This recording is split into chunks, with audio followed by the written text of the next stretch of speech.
You ask Tiger to solve. This deals with linear equations with one unknown. The final result is x equals 9. Let's solve it step by step. Group all constants on the right side of the equation. Subtract 4 from both sides. Simplify the arithmetic.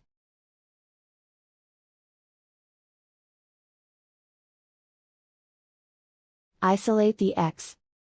Multiply both sides by inverse fraction 3/2. Group like terms. Multiply the coefficients. Simplify the fraction. Multiply the fractions. Simplify the arithmetic. And so the final result is x equals 9.